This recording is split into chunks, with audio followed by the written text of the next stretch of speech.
नमस्कार. आज आपल्याकडे जे साहित्य आहे ते खरंच खोलवर विचार करायला लावणारं आहे. आपण बोलणार आहोत देवाचं भविष्यकालीन ज्ञान, आपलं स्वातंत्र्य आणि काळ यांसारख्या मोठ्या विषयांवर. आणि तेही बायबलच्या आधारे.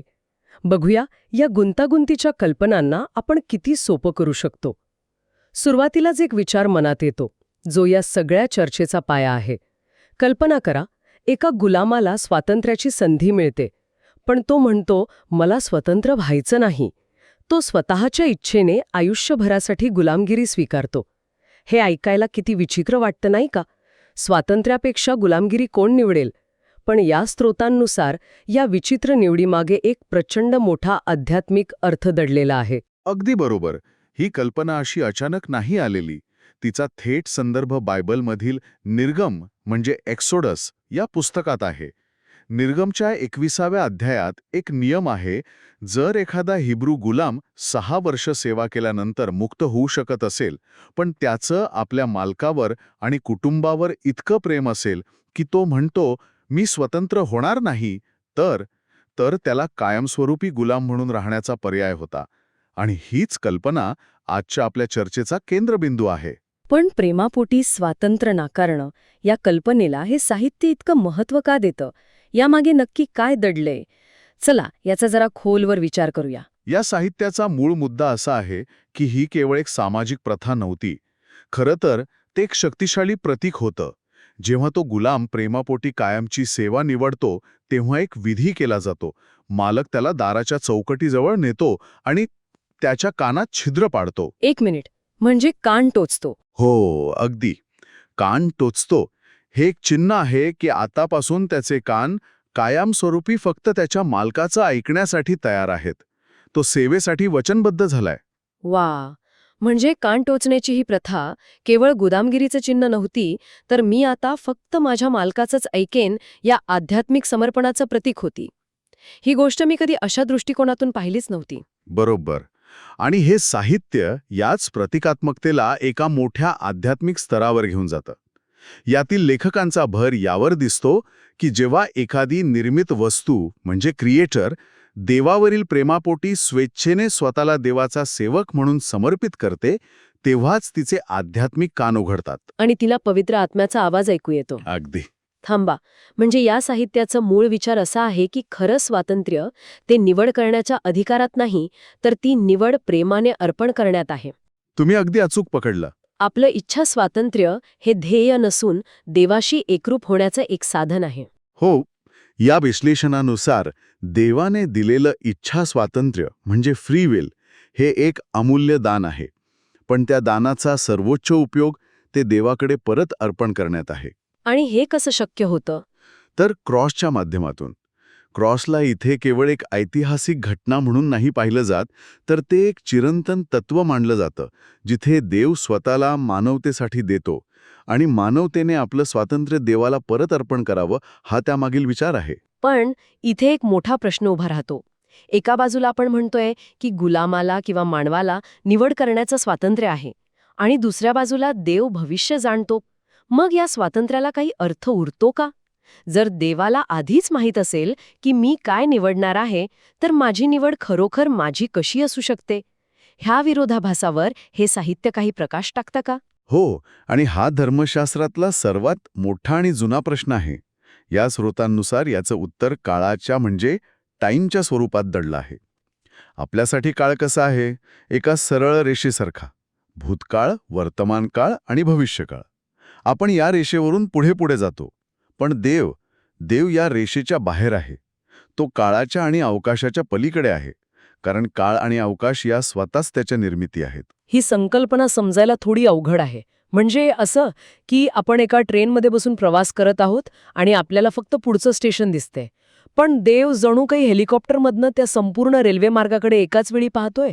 त्याला सुरुवात, मधली स्टेशन्स आणि शेवटचं स्टेशन सगळं एकत्र दिसतंय. अगदी बरोबर. खूप छान उदाहरण आहे.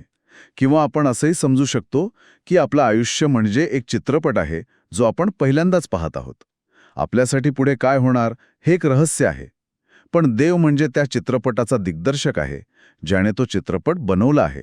त्याला सुरुवातीपासून शेवटपर्यंत प्रत्येक फ्रेम आणि प्रत्येक संवाद माहीत आहे. अच्छा. म्हणूनच आपल्यासाठी जे भविष्य आहे ते देवासाठी आधीच घडलेलं वास्तव आहे. या कल्पनेला आधार देण्यासाठी या साहित्यात काही ठोस उदाहरणं दिली आहेत का? कारण ही कल्पनाच खूप मोठी आहे, नाही का? हो, नक्कीच. बायबलमधून 2 अतिशय प्रभावी उदाहरणं दिली आहेत. पहिलं आहे योशिया राजाचं. एक राजे या पुस्तकात त्याच्या जन्माच्या जवळपास 300 वर्षांपूर्वी भविष्यवाणी केली जाते की दाविदाच्या घराण्यात योशिया नावाचा एक मुलगा जन्माला येईल आणि तो काय काय करेल. एक मिनिट. म्हणजे फक्त घटनेची भविष्यवाणी नाही, तर त्या व्यक्तीच्या नावासकट 300 वर्ष आधी. हे तर कमालच आहे. हो, आणि दुसरं उदाहरण आहे पारशाच्या कोरेश म्हणजे सायरस राजाचं. यशिया नावाच्या संदेष्ट्याने कोरेशच्या जन्माच्या सुमारे 150 वर्षांपूर्वी त्याचं नाव घेऊन भविष्यवाणी केली होती की तो बाबेलच्या साम्राज्याचा पाडाव करेल आणि इस्रायली लोकांना त्यांच्या मायदेशी परत पाठवून यरुशलेमचं मंदिर पुन्हा बांधायला मदत करेल. खरंय. यातून एक गोष्ट स्पष्ट होते की देवासाठी भविष्य हे केवळ एक अंदाज नाही, तर एक पूर्ण झालेली योजना आहे, जी फक्त योग्य वेळी आपल्यासमोर उलगडत जाते. एक मिनिट थांबा. स्तोत्रसंहिता 139 मधलं एक वचन आठवलं, जे या विचाराला दुजोरा देतं. माझा एकही दिवस उगवण्यापूर्वी ते तुझ्या पुस्तकात नोंदलेले होते. ही कल्पनाच अंगावर शहारे आणणारी आहे. म्हणजे आपलं आयुष्य एका पूर्वनियोजित कथेसारखं आहे. या विचाराने एकाच वेळी दिलासाही मिळतो आणि थोडी भीतीही वाटते. अगदी.